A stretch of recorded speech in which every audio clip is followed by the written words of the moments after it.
72.Selavanaga, King, Jataka. Akatasisu posassa, Nichan viva desino sabbangeva pathving dijja theta thang abhiradha. And may our Teluguru Buddha, who has a blessed career, dwell in Vivetarama. Lord Devadatta said, Arabia this Jatak. The monks gathered in the Damsabha pavilion were ungrateful to Devadatta. They said that they do not know the virtues of the Omniscient. When the Master Buddha, who was working at the Damsabha Mandapam, asked me to come with a speech in the first half of the year, when he said, Anamhai, with a speech called Vichara, the ungrateful Devadatta and Stavira will not appear now. The Buddha, who was invited by that monk, said that they were ungrateful and never knew my virtues. In the days gone by, when a king named Brahmadatta was ruling the city of Varanasi, we the great Bodhisattvas were born in the elephant's vagina in the Himalayan forest. Those bodhisattvas who are born from the mother's womb are white from the universe. They are like a piece of silver. The eyes of those bodhisattvas shined with the 5 rays of joy that were as clear as 2 pearls. The mouth is like a red carpet. Soda is like a royal chain with golden drops. Satara Paya Lakshar is like a treat. Thus it was the soul of the great bodhisattva, adorned with the 10 paramitas. All the elephants in the Himalayan forest gathered together and walked for those bodhisattvas who had attained consciousness.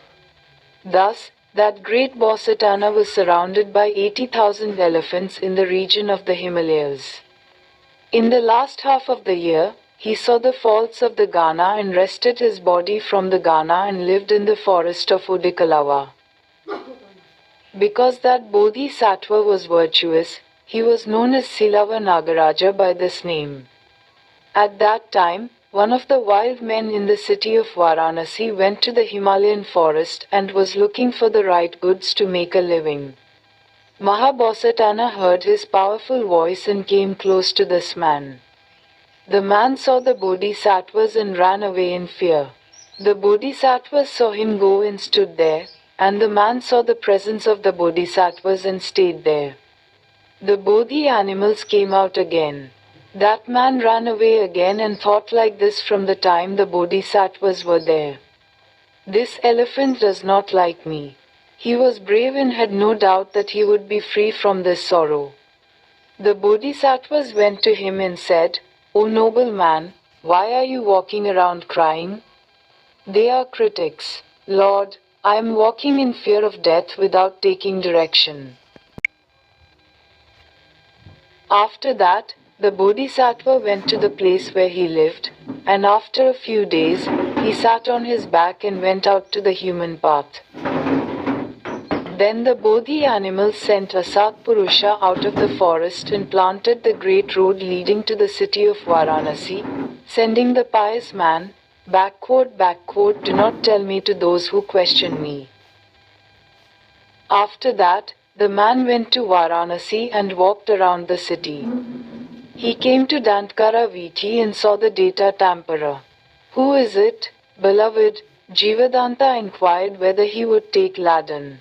The carpenters who asked Ebus said, Pinvata, what will you say? He said that if I am alive, I will feel better than the tusks of dead elephants. Then he said, I will bring you life data.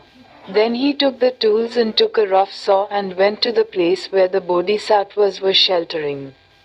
Why did the bodhi animals see him? They are critics. Lord, I am miserable. I am ugly. Amy said, I don't want to live. If you have given me a piece of wood, I will open the wood and sell it. I will live on that price. Ebus asked, Venerable Mahabodhisattva, will you give me tusks, and draw a saw for those who cut the tusks? They are critics. Amy said, If that's the case, cut off the tusks with a saw, said the bodhi animals. That malevolent man cut off both bodhisattva's tusks. Bodhisattva took those 2 tusks from the mouth, Good man, these two tusks are unpleasant to me.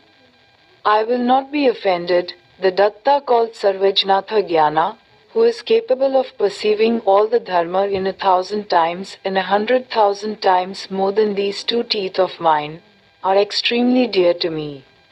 So that this gift of mine will be a supplement to the antivedal of omniscience, they pledged the knowledge of omniscience.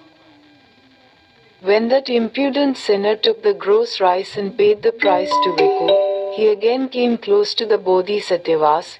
Lord, the price received from your gross rice is only used to pay my debt. Therefore, the remaining teeth were measured. Bodhi animals promised to be good and cut off the first part and gave away the rest. The man removed those teeth and came back and said, Lord, I do not want to live. I am going to cut the original teeth. The Bodhi animals promised to be good and gave the same as the first. That sinful man, wearing a sword that resembled the silver skin of the great Bodhisattva, got on the Kushamata, which was similar to Kalasakuta, filled the flesh with the branches and cut the roots with a rough saw.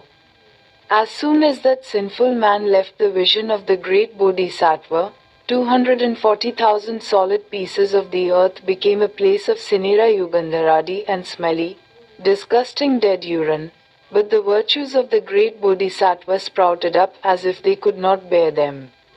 At that moment, Avicii was overcome with great evil and that unfaithful man covered him with a cast-owned red carpet and took Avicii to great evil. When the person who had sinned like this fell to the ground, the tree deity, who covered the tree, mocked the ungrateful, friendly and unfaithful person, saying that he would not accept the Chakravarti Rajyashri and pleased him. At the same time, the man who betrayed Mitra is now Devadatta Sthavira. The tree deity is Sariputra Sthavirayo. At the same time, he said to himself, I was the Nagaraja of Silava, and now I am the king of Tiluguru Samyak Sambudhu.